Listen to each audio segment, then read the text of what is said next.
নির্বাচনের আগে আন্দোলনের নামে নৈরাজ্য করলে বিএনপিকে কঠোর হাতে দমন, আওয়ামী লীগের নেতাদের হুঁশিয়ারি।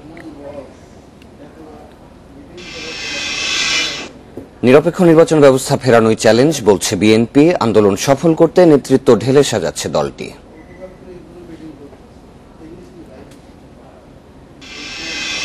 মাগুরার জগদলে ইউপি নির্বাচন নিয়ে সংঘর্ষে একই পরিবারের 4 জন নিহত, আহত অন্তত 10 জন।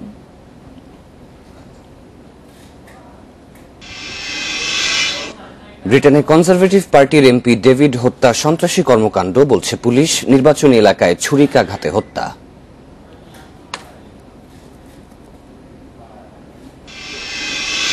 করোনায় এবারও হচ্ছে না লালন মেলা। তিরোধান দিবসে সাইজিকে স্মরণ করবেন বাউল সাধু ও ভক্তরা।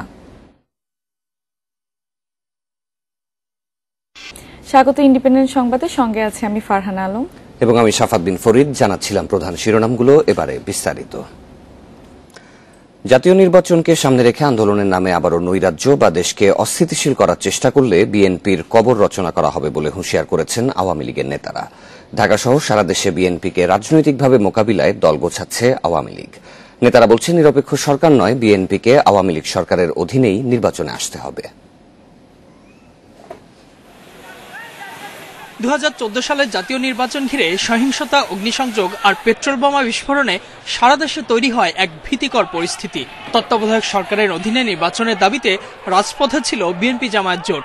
তাদের মোকাবেলায় মাঠ ছাড়েনি ক্ষমতাসীন দল আওয়ামী লীগও। এরপর সময় যত গড়িয়েছে ততই গতি হারিয়েছে বিএনপির আন্দোলনের ডাক। 2023 সালের নির্বাচন সামনে রেখে আবারও মাঠে নামার প্রস্তুতি শুরু করেছে দলটি। আন্দোলনের কৌশল ঠিক করতে এরই মধ্যে বিভিন্ন পর্যায়ের নেতাদের পাশাপাশি পেশাজীবীদের নিয়েও বৈঠক করেছে দলের শীর্ষ নেতৃত্ব। আওয়ামী লীগ বলছে, বিএনপির আন্দোলন রাজনৈতিকভাবে মোকাবেলা করতে তৃণমূল পর্যন্ত সংগঠন গোছানো হচ্ছে। এই ইস্যুতে বিএনপিকে এক চুলো ছাড় না দেওয়ার ঘোষণা নেতাদের। অগ্নি সন্ত্রাসের মধ্য দিয়েই কিন্তু তাদের সব যাত্রাটাই কিন্তু তারা শুরু করেছে।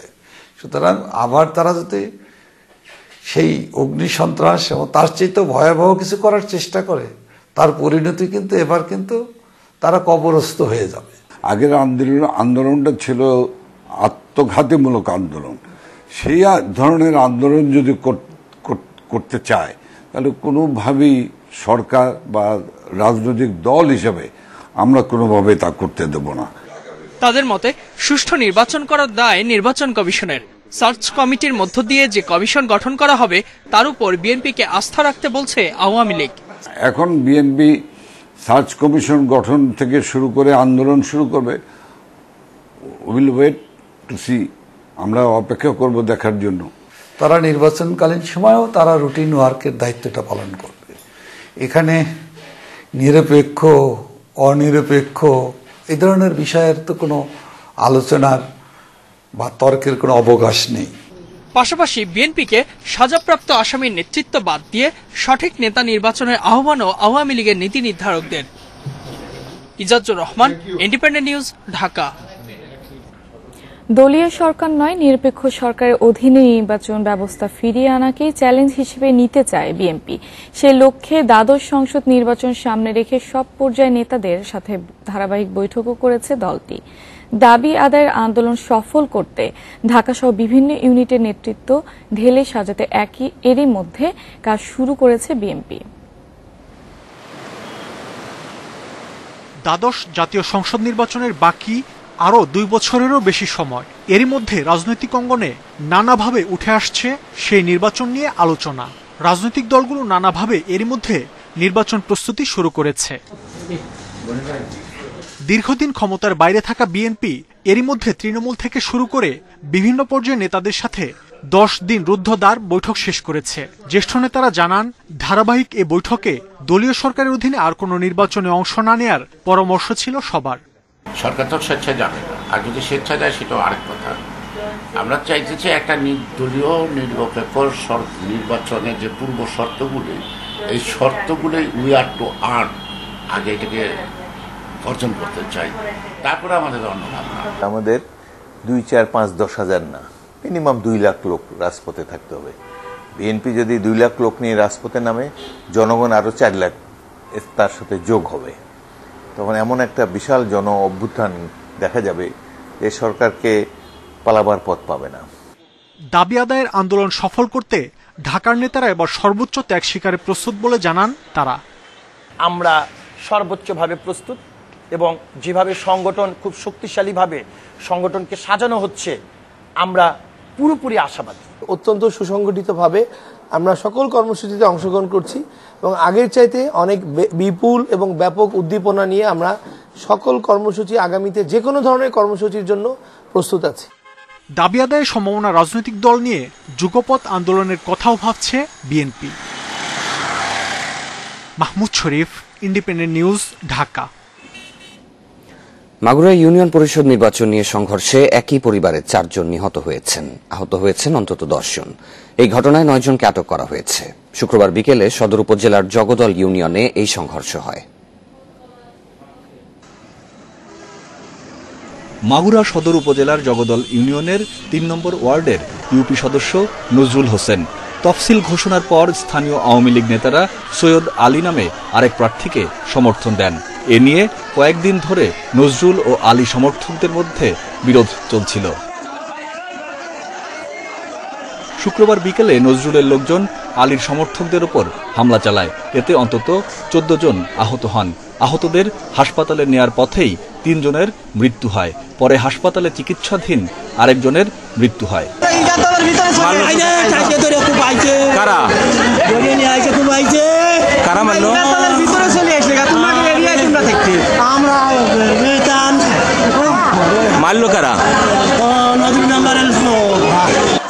নিহতদের মধ্যে আছেন দক্ষিণ জগদল গ্রামের শাহবাজ মোল্লার ছেলে সবুর মোল্লা ও কবির হোসেন এবং তাদের চাচাতো ভাই রহমান মোল্লা ও ইমরান। তারা সবাই সৈয়দ আলীর সমর্থক ছিলেন।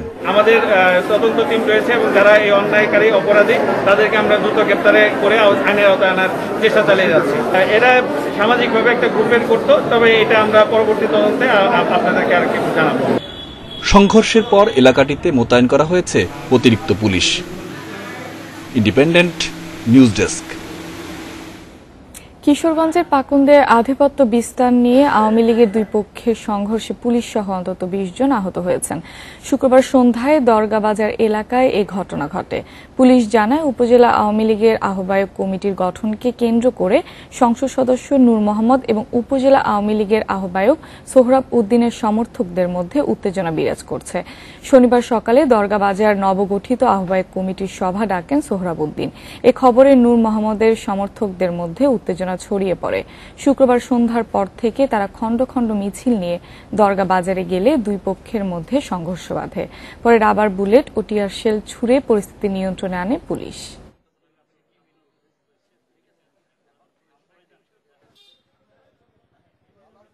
অন্তর্কোন্দলের জন্য আজকে একটা অস্থিতিশীল পরিস্থিতির সৃষ্টি হয়, যার দরুন আমরা পুলিশ পরিস্থিতি নিয়ন্ত্রণে আমরা ফায়ার করি, শটগানে ফায়ার করি। সেই সাথে আমাদের পুলিশের কিছু সদস্য তাদের ইটের আঘাতে এবং বিভিন্ন লাঠিসোঁটার আঘাতে আহত হয়।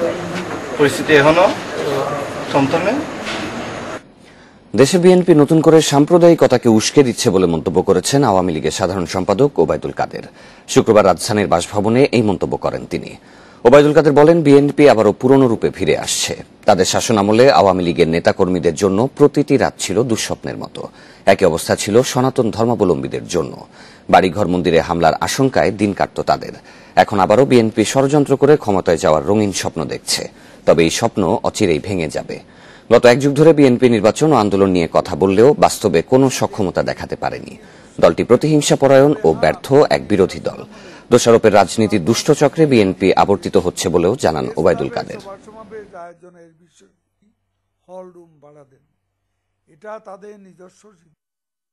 বিএনপি নেতারা সেখানেও সরকারের উপর দৌড় চাপাচ্ছেন। আসলে বিএনপি নিজেরা অন্ধ বলে সবকিছুতেই অন্ধকার দেখতে পায়। দোষারোপের রাজনীতির দুষ্ট চক্রে তারা আবর্তিত হচ্ছে। এ থেকে তারা বের হতে পারছে না। সরকারি ইন্ধনে পূজা মণ্ডপে হামলা হয়েছে বলে অভিযোগ করেছেন বিএনপি মহাসচিব মির্জা ফখরুল ইসলাম আলমগীর। চট্টগ্রামে বিএনপির এক অনুষ্ঠানে তিনি দাবি করেন, ক্ষমতায় টিকে থাকতেও জনগণের দৃষ্টি অন্যদিকে সরাতে সাম্প্রদায়িক হামলাসহ নানা ঘটনা ঘটাচ্ছে ক্ষমতাসীনরা। তারা তাদের ক্ষমতাকে টিকিয়ে রাখার জন্য তারা সব সময় বিভিন্নভাবে বিভিন্ন রকম সমস্যা তৈরি করছে এবং মাঝে মাঝে তাদের মূল যে আপনার যে সংকটগুলো সেগুলোকে দৃষ্টি জনগণের কাছ থেকে সরিয়ে নেওয়ার জন্য তারা ভিন্ন খাতে প্রবাহিত করার চেষ্টা করে। এই ধরনের আপনার ঘটনাগুলোর মধ্যে দিয়ে সুরক্ষার ওয়েবসাইট ও অ্যাপে শুরু হয়েছে 12 থেকে 17 বছরের শিক্ষার্থীদের করোনা টিকা নিবন্ধন। তবে তারাই নিবন্ধন করতে পারবে যাদের নাম স্কুল ও শিক্ষা মন্ত্রণালয়ের মাধ্যমে আইসিটি মন্ত্রণালয়ে পাঠানো হয়েছে। আইসিটি মন্ত্রণালয় এসব নামের তথ্য সুরক্ষা ওয়েবসাইট ও অ্যাপে ইনপুট দেওয়ার পর শিক্ষার্থীরা সরাসরি সুরক্ষায় নিবন্ধন করতে পারবে। বৃহস্পতিবার পরীক্ষামূলকভাবে মানিকগঞ্জের 120 স্কুল শিক্ষার্থীকে করোনা টিকা দেওয়া হয়। সবার জন্ম সনদ নিয়ে দেওয়া হয় রেজিস্ট্রেশন কার্ড। তাদের অবস্থা পর্যবেক্ষণ করে 2 সপ্তাহ পর রাজধানী ও 21 জেলায় শুরু হবে মূল কর্মসূচি। রাজধানীতে কেন্দ্র থাকবে একটি। বঙ্গবন্ধু আন্তর্জাতিক সম্মেলন কেন্দ্রে অবস্থা পর্যবেক্ষণ করে 2 সপ্তাহ পর রাজধানী ও 21 জেলায় শুরু হবে মূল কর্মসূচি। রাজধানীতে কেন্দ্র থাকবে একটি। বঙ্গবন্ধু আন্তর্জাতিক সম্মেলন কেন্দ্রে বসবে 200 বুথ। প্রতিদিন টিকা পাবে 40,000 শিক্ষার্থী।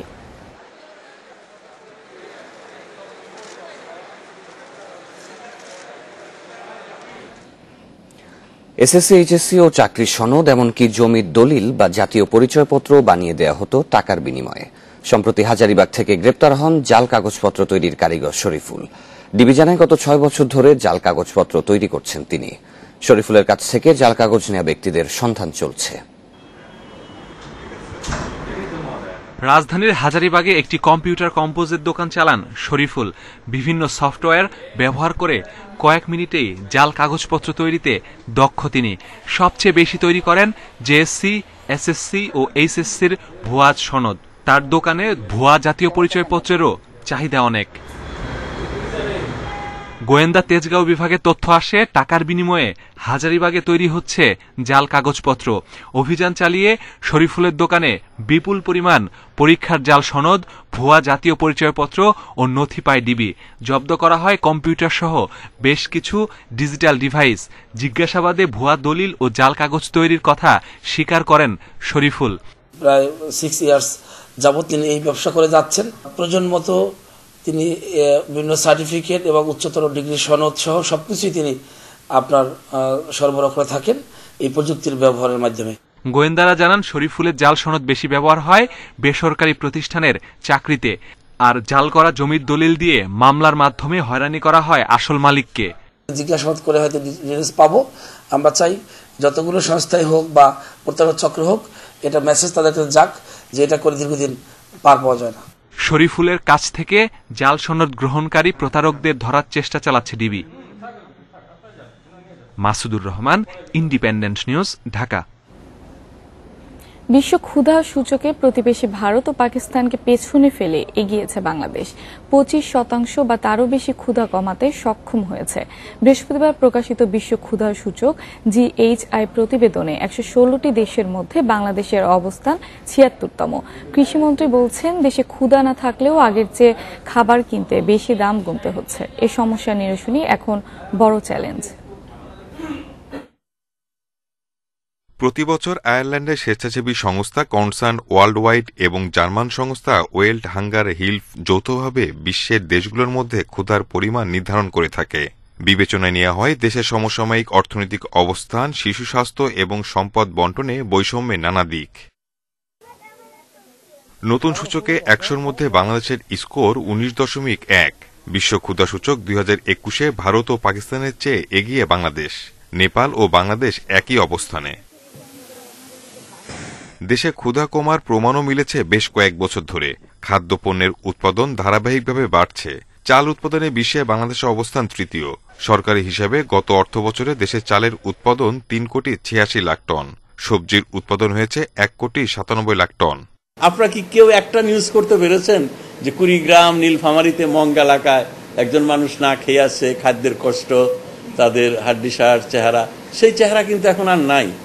আমরা এটা অনেকটা নিয়ন্ত্রণ, খাদ্য নিয়ে আর এরকম হাহাকার নাই, সংকট নাই, দাম একটু বেশি, মানুষের কষ্ট হচ্ছে।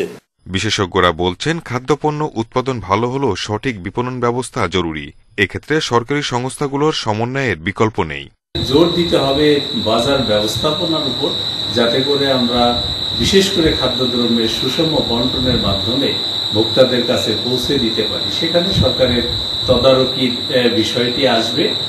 জিএইচআই এর সূচকের স্কোর অনুযায়ী 2012 থেকে 2021 সালের মধ্যে 14টি দেশ 25% বা তারও বেশি ক্ষুধা হ্রাস করতে পেরেছে, যার একটি বাংলাদেশ। Shahid Ahmed, independent news, Dhaka. বছরের এই সময় ঋতু পরিবর্তনের কারণে অসুস্থ হয়ে পড়ছে শিশুরা। রাজধানীর হাসপাতালগুলোতে জ্বর, ডায়রিয়া, নিউমোনিয়া, শ্বাসকষ্টে আক্রান্ত শিশু রোগী বাড়ছে। হাসপাতালে দেখা দিয়েছে শয্যা সংকট। রোগী সামলাতে হিমশিম খাচ্ছেন চিকিৎসকেরা। 7 মাসের যমজ শিশু ফাতেমা ও ফাইমার জ্বর। বাবা মা তাদের নিয়ে এসেছে ঢাকা শিশু হাসপাতালে। এরই মধ্যে সম্পন্ন হয়েছে একাধিক প্যাথোলজিক্যাল টেস্ট। গত শুক্রবারে আসলাম, এখান থেকে কিছু চিকিৎসা দিছে, আবার স্কিনের সমস্যা ছিল।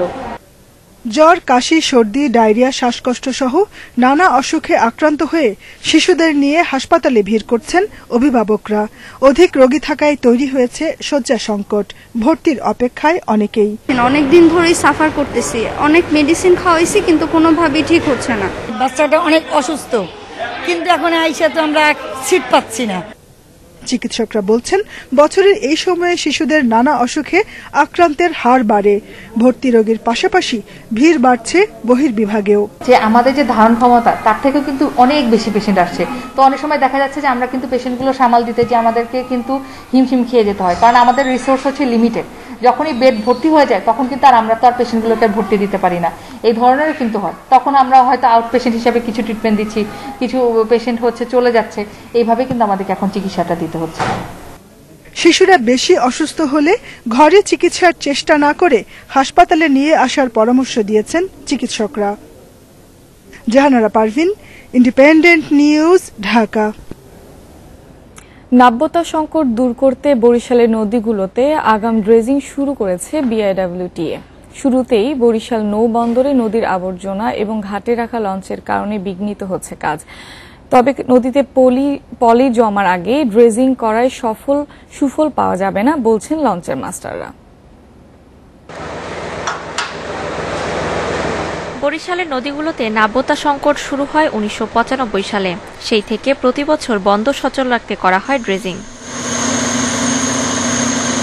বন্দর কর্তৃপক্ষ বলছে বরিশালের নৌপথের 44টি গুরুত্বপূর্ণ পয়েন্টে নতুন ডুবোচরের সন্ধান মিলেছে। তাই বরিশাল নৌবন্দর, বরগুনা ও পটুয়াখালীতে 30টি পয়েন্টে আগাম ড্রেজিং কাজ শুরু হয়েছে। প্রতি বছর আপনার উজান থেকে যে পরিমাণ পলি নেমে আসে তাতে দক্ষিণাঞ্চলে নৌপথগুলি আমরা নাব্যতা সংকট দেখা দেয়, এবং নাব্যতা সংকট দেখা দেওয়ার কারণে আমরা প্রতি বছর ড্রেজিং করে থাকি। এই বছর আমাদের লক্ষ্যমাত্রা হচ্ছে 30টা পয়েন্টে 21 লক্ষ ঘনমিটার আমরা ড্রেজিং করব। শুকনো মৌসুমে লঞ্চ চলাচল স্বাভাবিক রাখতেই এ ব্যবস্থা। তবে ঘাটে লঞ্চ থাকায় পলি কাটায় বিঘ্ন ঘটছে। এছাড়া নদীর তলদেশে টায়ার, টিউব, লোহা লক্করের স্তর জমায় সময় লাগছে বেশি। টায়ার, টিউব, পলিথিন, প্লাস্টিক, বিভিন্ন ধরনের ময়লা, স্যার সব ধরনের ময়লা পাওয়া যায় নদীতে, সব ধরনের ফেলায়। নদীর তলদেশে শক্ত মানে কাঠ, লোহা, তারপরে অন্যান্য ময়লা টয়লা পড়ে নদীর তলদেশ শক্ত হয়ে গেছে। রাত্রে যখন ড্রেজিং করি সেক্ষেত্রে লঞ্চগুলোর বিঘ্ন ঘটে বেশি। মানে লঞ্চ আসলেই আমাদের এদের ছেড়ে দিতে হয়, পল্টন ছেড়ে দিতে হয়। তো দৈনিক যদি আমাদের এদের ছেড়ে দিয়ে আবার রেজাল্টটা প্লেস করতে হয়, এই জন্য আমার ড্রেজিং অনেক হ্যাম্পারিং হয়। পাতারহাট, লাহারহাট, ভেদুরিয়া, মিয়ারচর ও বুখাইনগর সহ বিভিন্ন এলাকার চরে আটকে যাচ্ছে নৌযান। নদীতে এখনও পুরোপুরি পলি না জমায় ড্রেজিং এর সুফল পাওয়া যাবে না বলে মত লঞ্চ চালকদের। সমস্যা হলো কি, টিকসই ড্রেজিং হয় না। আমাদের যে জাহাজগুলো বড়, এটা ড্রাফট অনেক বেশি, অন্তত 20 ফিট হওয়া দরকার ছিল, কিন্তু ওরা 14 থেকে 15 ফিট ড্রেজিং করে, দেখা যায় 2-3 মাস পরে আবার ভরাট হয়ে যায়। বাবুগঞ্জের টার্মিনাল থেকে মেঘনা পর্যন্ত পানি কম, তারপরে ওই শায়েস্তাবাদের মোড়েও পানি কম। এসব জায়গায় ড্রেজিং করা অতি জরুরি দরকার। প্রতি বছর শুকনো মৌসুমকে সামনে রেখে ড্রেজিং ন্যূনতম মেয়াদ পর্যন্ত স্থায়ী না হওয়ায় সরকারের কোটি কোটি টাকা অপচয় হচ্ছে বলে মত বন্দর ও নৌপথ সংশ্লিষ্টদের। Independent news desk. রাজবাড়ীর দৌলতদিয়া ফেরিঘাটে 3 কিলোমিটার পণ্যবাহী ট্রাকের জট রয়েছে। ফেরিঘাটে ড্রেজিং এর কাজ চলায় এবং শিমুলিয়া বাংলাবাজার নৌরুটে ফেরি বন্ধ থাকায় এই জটের সৃষ্টি হয়েছে। এ বিষয়ে আরো জানাতে রাজবাড়ী থেকে যোগ দিচ্ছেন সহকর্মী শামীম রেজা। শামীম, ড্রেজিং এর যে কাজ করা হচ্ছে সেই কাজের শেষ কখন নাগাদ হতে পারে, এ বিষয়ে ফেরি কর্তৃপক্ষ কিছু বলেছে কিনা, আর সংকট নিরসনে তারা কোনো উদ্যোগ নিয়েছে কি?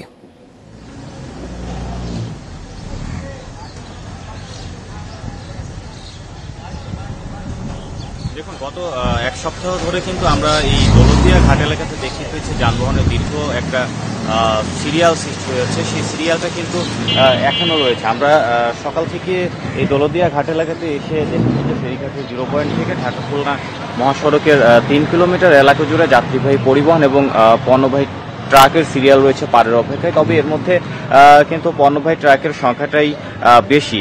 আর ভোগান্তির কথাটা যদি বলি তাহলে এই দীর্ঘ যানজটের কারণে কিন্তু দেশের দক্ষিণ পশ্চিমাঞ্চল থেকে ছেড়ে আসা যানবাহন চালক এবং যাত্রীরা কিন্তু এই দৌলতদিয়া ঘাট এলাকাতে এসে বেশ ভোগান্তির শিকার হচ্ছে। কেননা প্রতিটা যানবাহনকেই ফেরিতে উঠতে অপেক্ষা করতে হচ্ছে 4 থেকে 5 ঘন্টা করে। আর বিআইডব্লিউটিসি কর্তৃপক্ষ এই যানজটের বিষয়ে যেটা বলছেন যে আসলে মানিকগঞ্জের পাটুরিয়া ঘাট এলাকায় ড্রেজিং এবং দৌলতদিয়ায় 7 নম্বর ফেরিঘাট এলাকাতে ড্রেজিং, সেই সাথে শিমুলিয়া বাংলাবাজার নৌরুটে ফেরি চলাচল বন্ধ থাকার কারণে অতিরিক্ত যানবাহনের চাপ রয়েছে। মূলত সে কারণেই এই দৌলতদিয়া ঘাট প্রান্তে যানবাহনের দীর্ঘ জট সৃষ্টি হচ্ছে। সেই সাথে তারা যেটা বলছেন যে আসলে তাদের পক্ষ থেকে অতিরিক্ত কোনো পদক্ষেপ নেওয়া হয়নি, কেননা এই রুটে ছোট বড় মিলে মোট 19টা ফেরি রয়েছে। 19টা ফেরি দিয়ে যে যানবাহনগুলো পারের অপেক্ষায় রয়েছে সেই যানবাহনগুলো পারাপারের জন্য চেষ্টা করা হচ্ছে। আর আমি বিআইডব্লিউটিসির দৌলতদিয়া ঘাট শাখার সহকারী দৌলতদিয়া ঘাট শাখার ব্যবস্থাপক জামাল উদ্দিনের সঙ্গে কথা বলেছিলাম। তিনি আমাদেরকে জানিয়েছেন যে যেহেতু এক সপ্তাহের বেশি সময় ধরে ঘাট এলাকায় ড্রেজিং কার্যক্রম চলছে, এ কারণেই মূলত এই দৌলতদিয়া প্রান্তে যানবাহনের দীর্ঘ সারি সৃষ্টি হয়ে যাচ্ছে এবং যাত্রী এবং চালকদের ভোগান্তি হচ্ছে। যাত্রী এবং চালকদের ভোগান্তির কথা চিন্তা করে তারা যে যাত্রীবাহী পরিবহনগুলো আছে সেই যাত্রীবাহী পরিবহনগুলোকে কিন্তু অগ্রাধিকার ভিত্তিতে পারাপার করে যাচ্ছে। আর ড্রেজিংয়ের বিষয়টা যদি বলি তাহলে তারা যেটা বলছেন যে আসলে ড্রেজিং কার্যক্রম কবে নাগাদ শেষ হবে সেটা কিন্তু সুস্পষ্ট করে তারাও বলতে পারছেন না। তবে ড্রেজিং কাজ শেষ না হওয়া পর্যন্ত দৌলতদিয়া প্রান্তে যে যানবাহনের যে দীর্ঘ জট সৃষ্টি হয়েছে এই জটটা থেকেই যাবে। সবকিছু মিলিয়ে বলতে পারি যে বেলাবারের দৌলতদিয়া ঘাট এলাকায় যানবাহনের চাপ। যানজট পরিস্থিতির খবর রাজবাড়ী থেকে জানাচ্ছিলেন সহকর্মী শামীম রেজা। 11 ঘন্টা বন্ধ থাকার পর সচল হয়েছে মোবাইল ফোনে 3G ও 4G ইন্টারনেট সেবা। শুক্রবার টেলিযোগাযোগ মন্ত্রী মোস্তফা জব্বার এই কথা জানিয়েছেন। এর আগে কারিগরি ত্রুটিতে দেশের সব মোবাইল অপারেটরের ইন্টারনেট সেবা বিঘ্নিত হয় বলে জানিয়েছিল বিটিআরসি। মোবাইল অপারেটরের পাশাপাশি দেশের বিভিন্ন জায়গায় ব্রডব্যান্ড ইন্টারনেটও সংযোগ পাওয়া যাচ্ছিল না। এর আগে দেশের নানা জেলায় মোবাইল ফোনে গ্রাহকেরা দ্রুতগতির 3G ও 4G ইন্টারনেট ব্যবহার করতে পারছে না বলে অভিযোগ করেন।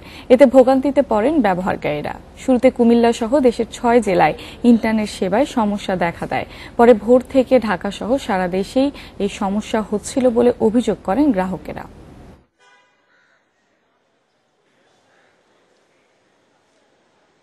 3G 4G প্রচলনের ক্ষেত্রে চালু রাখার ক্ষেত্রে কারিগরি ত্রুটি পেয়েছি এবং সেই কারিগরি ত্রুটি আমরা শনাক্ত করতে পেরেছি। ইতিমধ্যেই ঢাকায় মানুষ 3G 4G ইউজ করতে পারছে। আমরা আস্তে আস্তে পুরো দেশব্যাপী চালু করতে পারবো। আমাদের টার্গেট আজকের মধ্যে যেন আমরা সেটা করতে পারি। সিলেটে নারী ও শিশু নির্যাতন দমন ট্রাইব্যুনালে আটকে আছে প্রায় 3800 মামলা। করোনাকালে আদালত বন্ধ থাকায় সৃষ্টি হয়েছে এই মামলা জট। এতে দীর্ঘ সময় মামলা নিষ্পত্তি না হওয়ায় ভোগান্তিতে পড়েছেন বিচার প্রার্থীরা। এই অবস্থায় ট্রাইব্যুনালের সংখ্যা বাড়ানো সহ আরও বিচারক নিয়োগের দাবি আইনজীবীদের। সিলেটের বালাগঞ্জের সুমনা বেগম 2016 সালে স্বামীর বিরুদ্ধে নির্যাতনের মামলা করেছিলেন। এরপর আদালতে হাজিরা দিতে দিতে কেটেছে তার 4 বছর। এখনো নিষ্পত্তি হয়নি সেই মামলা। কেস দিছি একটা দুঃখ ভাইয়া আঘাত ভাইয়া এলা দেনানি মানুষে আমার তো সবে চাইছিলে আমার নিয়ে আটটাই দিতা। এখন তারা যখন আমার নিচুন গিয়ে আমিও গেছি গিয়ে আল্লাহ আমার বাচ্চা 3টা দিলেইছে। আমি আওয়া যাওয়া করতে করতে খুব বেশি বিরক্ত হয়েছি। একই ট্রাইব্যুনালে 2010 সালের অনেক মামলাই এখনো নিষ্পত্তি হয়নি। বিচার প্রার্থীদের অভিযোগ এতে ভোগান্তি যেমন হচ্ছে, বাড়ছে খরচও। অ্যাক্সিডেন্ট মামলার নির্যাতন মামলা কইরা দিছে, কিন্তু আমরা সবসময় আইয়ার হাজিরা দিয়ার, কিন্তু মনে হইলে আমরা এটার কোনো শেষ পাই না। ভুল বুঝাবুঝি ইয়ারে মামলা হইছে, ওইলে এবলা সমাধান হয়ে গেছে, সবকিছু বিবাহ হইছে, সবকিছু হইছে, ওইলে আবো মামলা শেষ হন না। আইনজীবীরা বলছেন স্পর্শকাতর মামলাগুলোর বিচার দ্রুত শেষ করতেই এই ট্রাইব্যুনাল, কিন্তু বিভাগীয় এই শহরে মাত্র একজন বিচারক দিয়ে কার্যক্রম পরিচালনা করতে দেরি হচ্ছে বিচার প্রক্রিয়া, বাড়ছে মামলার জট। এখানে আসলে বিচারকের সংখ্যা বৃদ্ধি না করলে এই যে জট লাগছে এটা বহুদিন লাগবে শেষ হতে। তো এখানে বিচারকের যে কর্মশক্তি আছে এগুলা নিরূপণ করে এখানে অন্তত আরো 2টা ট্রাইব্যুনাল কাজ করার মতো মামলা আছে। করোনার কারণে আদালত বন্ধ থাকায় বেড়েছে মামলার জট। পরিস্থিতি সামাল দিতে জমে থাকা মামলাগুলো দ্রুত নিষ্পত্তির উদ্যোগ নেওয়া হয়েছে, জানান রাষ্ট্রপক্ষের আইনজীবী। শুধু ভার্চুয়ালে জামিন শুনানি হয়েছে, বিচার হয় নাই, সাক্ষী টাকি হয় নাই, তাই মামলা কিছু জট বাড়ছে। আমরা ইদানিং আমাদের যে কোর্ট খোলার পর থেকে আমরা যত দ্রুত পারতেছি আমরা মামলা নিষ্পত্তির কাজে প্রতিদিনই নিষ্পত্তির জন্য বেশি বেশি করে আমরা চেষ্টা করতেছি। বিচার প্রার্থীদের ভোগান্তি ও হয়রানি নিরসনে ট্রাইব্যুনাল এবং বিচারকের সংখ্যা বাড়ানোর আহ্বান আইনজীবীদের। Independent news desk. বিশ্ববাজারে রেকর্ড হারে বেড়েই চলেছে জ্বালানি তেলের দাম। গত 7 বছরের মধ্যে সর্বোচ্চ দামে বিক্রি হচ্ছে অপরিশোধিত জ্বালানি তেল। বিপিসি বলছে ডিসেম্বর পর্যন্ত দাম বাড়ানো হবে না। বিশ্লেষকরা বলছেন আন্তর্জাতিক বাজারে দাম বাড়ালেও আগে চুক্তি হয়ে যাওয়ায় দেশে দাম বাড়ানোর কোনো যৌক্তিকতা নেই। করোনা মহামারীর ভয়াবহতা কমায় সচল হয়েছে বিশ্ব অর্থনীতি। এতে বেড়েছে জ্বালানি তেলের চাহিদা বৃদ্ধি, তেল উত্তোলনকারীদের সরবরাহ কমানো এবং করোনা ভ্যাকসিন উদ্ভাবনের পর 2020 সালের নভেম্বর থেকে আন্তর্জাতিক বাজারে বাড়তে থাকে তেলের দাম। 15 অক্টোবর আন্তর্জাতিক বাজারে প্রতি ব্যারেল অপরিশোধিত তেল বিক্রি হয়েছে $82-এরও বেশি দামে। গত বছর অক্টোবরেও এই দাম ছিল $40। এতে 1 বছরের ব্যবধানে 100 ভাগেরও বেশি দাম বাড়ল জ্বালানি তেলের। এছাড়া ব্রেন্ট অয়েল বিক্রি হচ্ছে $84.81। জ্বালানি বিশেষজ্ঞরা বলছেন বিশ্ববাজারে জ্বালানি তেলের দাম আরও বেড়ে $100 পর্যন্ত হতে পারে। দেশে অন্তত আগামী 6 মাস দাম বাড়ানোর কোনো যৌক্তিকতা দেখছেন না তারা। পজিশনে আছে যেখানে তাদের কোনো লাভও নাই, লস নাই এখন যে বাট কিছুদিন পরে বাড়তে পারে এবং আমি মনে করি এটা বাড়বে। তখন কি করবো? আমি মনে করি তখনও সরকারের বাড়াবার যুক্তি থাকবে না, কারণ সরকার এতদিন পর্যন্ত যখন তেলের দাম সাংঘাতিক কম ছিল তারা এই বেনিফিটটা নিয়েছে। তো জনগণ স্বাভাবিকভাবে যেটা কথা উঠাবে যে যখন কম ছিল তখন তো আপনারা আমাদেরকে কমের সুবিধা দেননি, তাহলে কেন এখন নিবে?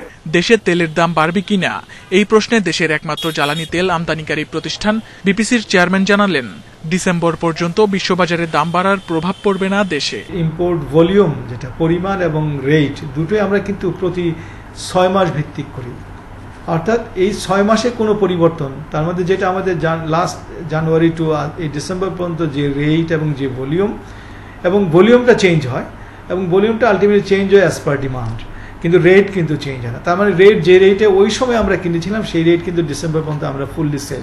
2021 সালের জানুয়ারি থেকে নভেম্বর পর্যন্ত মোট 34,44,000 মেট্রিক টন ডিজেল এবং 2,53,000 টন অকটেন আমদানি করেছে Bangladesh petroleum corporation BPC. Shamim Ahmed, independent news, Dhaka. সাতক্ষীরায় পুষ্টি উন্নয়ন প্রকল্পের আওতায় নির্মিত হচ্ছে হর্টিকালচার সেন্টার। উদ্যান ফসল জনপ্রিয় করতে 14 কোটি টাকা ব্যয়ে নির্মাণ করা হচ্ছে এই কেন্দ্র। এরই মধ্যে কৃষি বিভাগের তত্ত্বাবধানে মাঠ পর্যায়ে শুরু হয়েছে ফল বাগান ভিত্তিক কৃষি চর্চার প্রশিক্ষণ। বছরব্যাপী উদ্যান ফসল উৎপাদনের মাধ্যমে পুষ্টি প্রকল্পের আওতায় সাতক্ষীরায় হর্টিকালচার তৈরি করছে কৃষি সম্প্রসারণ অধিদপ্তর। সদর উপজেলায় 3.76 একর জমিতে প্রায় 14 কোটি টাকা ব্যয়ে এ প্রকল্পের কাজ শুরু হয় 2020 সালে, যার নির্মাণ কাজের 80% শেষ হয়েছে বলে জানিয়েছে ঠিকাদারের প্রতিষ্ঠান। বাউন্ডারি কাজ 80% শেষ, এটা অফিস 1,25,00,000 টাকা, আর মাটি ভরাটের কাজে আমাদের 1 কোটি টাকার মতো, আর আমরা জমি গ্রহণ করেছি 4 কোটির মতো, এভারেজে টোটাল 14 কোটি টাকা। এরই মধ্যে মাঠ পর্যায়ে কৃষক ও নারী উদ্যোক্তাদের প্রশিক্ষণের ব্যবস্থা করেছে কৃষি বিভাগ। এখান থেকে ট্রেনিং নিয়ে আমি মাশরুম চাষ করেছি, আবার এখানে শাক লাগিয়েছি, ওখানে ধনের পাতা আছে। হর্টিকালচার সেন্টার থেকে প্রশিক্ষণ নিয়ে আমি এই উদ্যোগ নিয়েছি কেঁচো সার তৈরির জন্য, এবং এটার উদ্দেশ্য হচ্ছে যে জৈব সার তৈরি করে এই পাশে এলাকার যে কৃষকরা আছে তাদের মাঝে এটা ছড়িয়ে দেওয়া। কৃষি বিভাগ জানিয়েছে, দেশে বর্তমানে ফল ও মশলা জাতীয় ফসলের 60% বছরের মাত্র 4 মাসে উৎপাদিত হয়।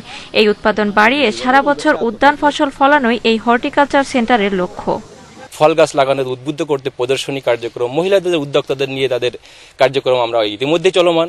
সাতক্ষীরাতে যে আমাদের যে সুযোগগুলো আছে, সাতক্ষীরাতে এই হর্টিকালচার সেন্টার নিঃসন্দেহে একটা বৈপ্লবিক পরিবর্তন সক্ষম হবে। আমরা অনেক দিনের ছিল যে সাতক্ষীরা একটা হর্টিকালচার সেন্টার হোক, সেই প্রকল্পের মাধ্যমে হচ্ছে। এই প্রকল্পটা আমাদের মাননীয় প্রধানমন্ত্রীরও বিশেষ একটা নজরদারি কার্যক্রম। সাতক্ষীরায় প্রায় 4.25 লাখ কৃষক রয়েছেন, আর চাষাবাদযোগ্য জমির পরিমাণ 1,87,248 হেক্টর। Independent news desk.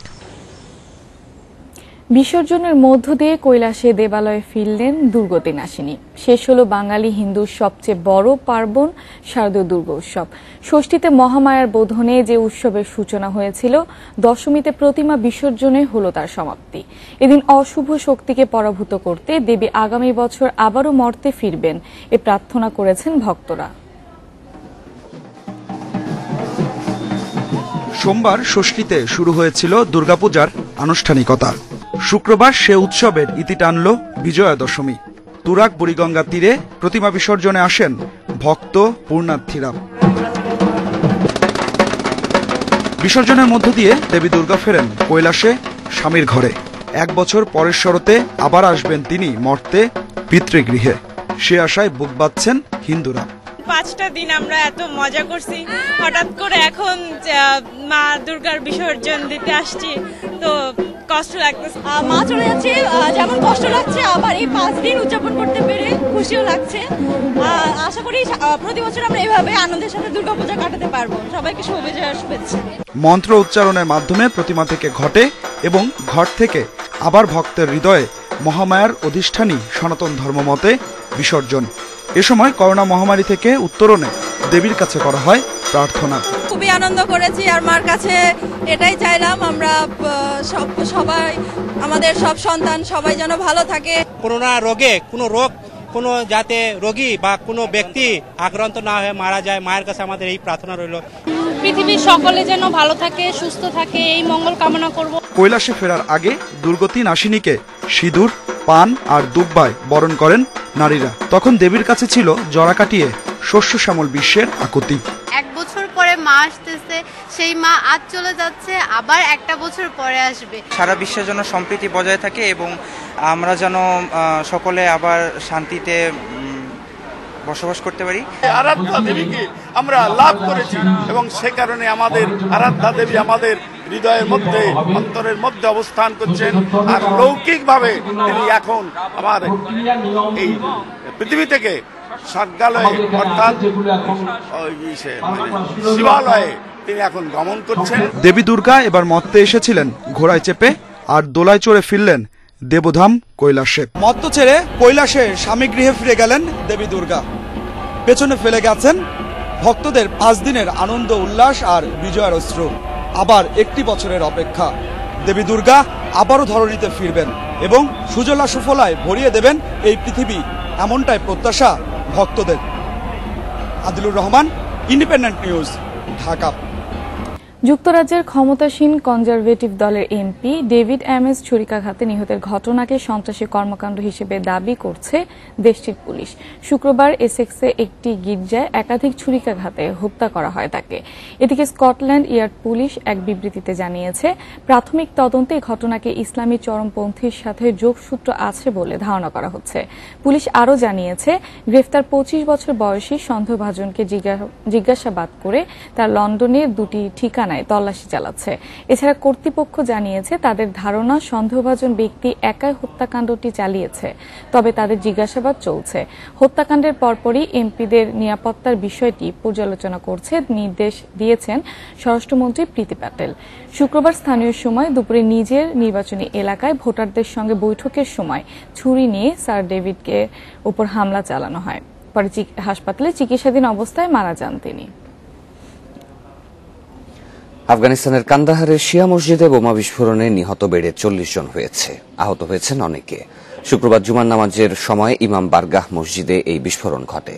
ঘটনার দায় কেউ স্বীকার না করলেও আইএসকেই সন্দেহ করছে তালেবান। 8 দিনের ব্যবধানে আবারও কেঁপে উঠল আফগানিস্তানের আরেকটি শিয়া মসজিদ। শুক্রবার কান্দাহার শহরের বিবি ফাতেমা মসজিদে চলছিল জুমার নামাজ। এ সময় ঘটে ভয়াবহ বিস্ফোরণ। মুহূর্তেই মৃত্যুপরিতে রূপ নেয় পুরো মসজিদটি। তালেবান ক্ষমতায় আসার পর আরও একবার বড় ধরনের রক্তক্ষয়ী হামলা হল দেশটিতে। প্রত্যক্ষদর্শীরা জানিয়েছেন শুরুতে প্রধান ফটকের কাছে একটি ও পরে মসজিদের ভেতরে 2টি বিস্ফোরণ ঘটে। এ সময় মসজিদটি মানুষে পূর্ণ ছিল। বিস্ফোরণের পর 15টি অ্যাম্বুলেন্স ঘটনাস্থলে গিয়ে স্থানীয়দের সহায়তায় হতাহতদের বের করে আনে। হামলাকারীরা আসার পর রক্ষীদের উপর গুলি চালায় এবং একটি হ্যান্ড গ্রেনেড নিক্ষেপ করে। একজন আত্মঘাতী হামলাকারী বারান্দায় নিজেকে উড়িয়ে দেয় এবং অন্য হামলাকারী মসজিদে প্রবেশ করে। বিস্ফোরণের পর সবাই মসজিদ থেকে বেরিয়ে গেলে আমরা ভেতরে যাই। সেখানে গিয়ে দেখি নিহত ও আহত মানুষ দ্বারা পরিপূর্ণ। আহতদের স্থানীয় মিরওয়াইজ হাসপাতালে নেওয়া হয়েছে। তাদের চিকিৎসায় অনেক রক্ত লাগছে বলে জানিয়েছেন চিকিৎসক। বর্তমানে তালেবান সৈন্যরা মসজিদটি ঘিরে রেখেছেন এবং আহতদের চিকিৎসার জন্য সবাইকে রক্ত দিতে এগিয়ে আসার আহ্বান জানিয়েছেন। এর আগে গত শুক্রবার কুন্দুজের একটি শিয়া মসজিদে আত্মঘাতী বোমা হামলা চালায় আইএসকে। সেই হামলায় হতাহত হন 100-র বেশি মানুষ। আশরাফ শুভ, ইন্ডিপেন্ডেন্ট নিউজ। কলকাতা নাইট রাইডার্সকে 27 রানে হারিয়ে আইপিএল এর চতুর্থ শিরোপা জিতল চেন্নাই সুপার কিংস। ডুপ্লেসির 86 রানে ভর করে কলকাতাকে 193 রানের টার্গেট দেয় ধোনির দল।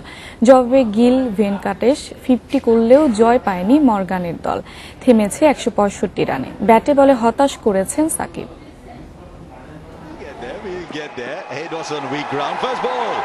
বাংলার সমর্থন কেকেআর। সাকিবকে নিয়ে প্রত্যাশা ছিল বেশি। কলকাতার 2 শিরোপায় সঙ্গী ছিলেন। বোলিংয়ে শুরুটা মন্দ নয়, তাল কাটে স্টাম্পিং মিসে। ডুপ্লেসিকে জীবন দিয়ে বিপদ ডেকেছেন কার্তিক।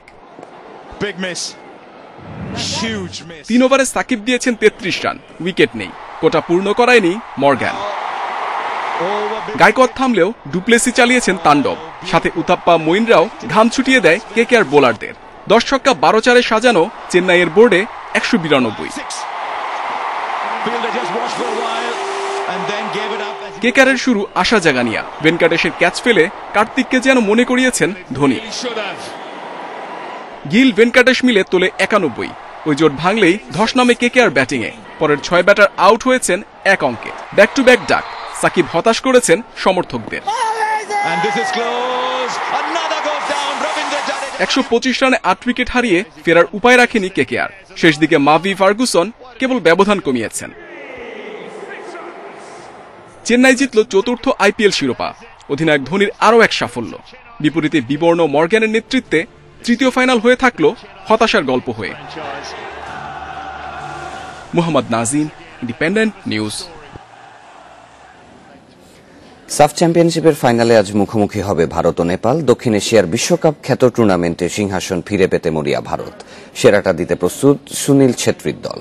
অন্যদিকে প্রথমবারের মতো ফাইনালে ওঠা নেপাল চমক দেখাতে চায়। মালদ্বীপের জাতীয় স্টেডিয়ামে ম্যাচ শুরু বাংলাদেশ সময় রাত 9টায়। শেষ হচ্ছে 16 দিনের মিশন। পর্দা নামছে দক্ষিণ এশিয়ার বিশ্বকাপ খ্যাত সাফ চ্যাম্পিয়নশিপের। শিরোপা নির্ধারণীতে 7 বারের চ্যাম্পিয়ন ভারতের চ্যালেঞ্জ প্রথমবারের ফাইনালে ওঠা নেপাল। আসরের প্রথম দেখায় হারলেও সুনীল ছেত্রীদের হতাশ করতে চায় হিমালয়ের দেশটি। স্বল্প প্রস্তুতির মাসুল 2 ম্যাচে ড্র করে দিয়েছে ভারত। কন্ডিশনের সাথে মানিয়ে পরের 2 ম্যাচে ফিরেছে স্বরূপে। ছেত্রীদের প্লেসিং ফুটবলে সামনে নাজেহাল প্রতিপক্ষ। 6 বছর পর আবারও শিরোপা উৎসবে আত্মবিশ্বাসী স্টিমারের শিষ্যরা। আমরা যে জিতবই এরকম বলবো না। আমরা সবটুকু দিয়ে খেলার চেষ্টা করব। নেপাল দলটি খুবই গোছানো এবং তারা খুব আত্মবিশ্বাসী। দিন শেষে ফলাফলটাই আসল। কে ভালো খেললো আর কে খেললো না সেটা নিয়ে নতুন করে কথা বলার কোনো জায়গা নেই। আসরে দাপুটে শুরুর পর সময়ের পরিক্রমায় ধূসর হয়েছে নেপালের পারফরমেন্স। সবশেষ ম্যাচে বাংলাদেশকে হতাশ করে প্রথমবার ফাইনালে হিমালয়ের দেশটি কৌশলী লড়াইয়ে প্রস্তুত বাজিমাত করতে। আমরা অতীত নিয়ে ভাবছি না, গত ম্যাচে কি হয়েছে সেটা নিয়েও ভাবছি না, ডিফেন্সিভ খেলেছি না আক্রমণাত্মক সেটাও এখন দেখার বিষয় না। এটা আমাদের জন্য একটা নতুন ম্যাচ। আমরা 90 মিনিট খেলার জন্য প্রস্তুতি নিয়েছি। আগামী 2 বছরের জন্য কে দখল করতে যাচ্ছে দক্ষিণ এশিয়ার সিংহাসন? শিরোপা জয়ে অভিষেক হবে নেপালের, নাকি ভারতের অ্যাকাউন্টে যোগ হবে রূপালী trophy? Kamrul Hasnat, independent news, Male, মালদ্বীপ। করোনা মহামারীর কারণে কুষ্টিয়ায় এবারও হচ্ছে না লালন মেলা। তবে আত্মার টানে অনেক বাউল, সাধু ও ভক্ত গেছেন আখড়াবাড়িতে। মেলা না হলেও লালনের তিরোধান দিবসে সাধু সঙ্গ করবেন তারা। দেখতে পাবি কোনখানে সর্বারাম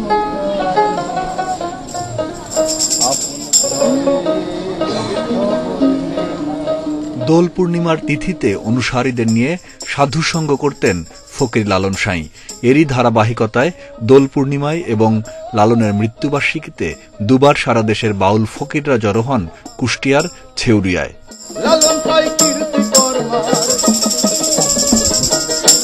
তবে করোনা মহামারীর কারণে গত বছর মেলা স্থগিত করে লালন একাডেমি।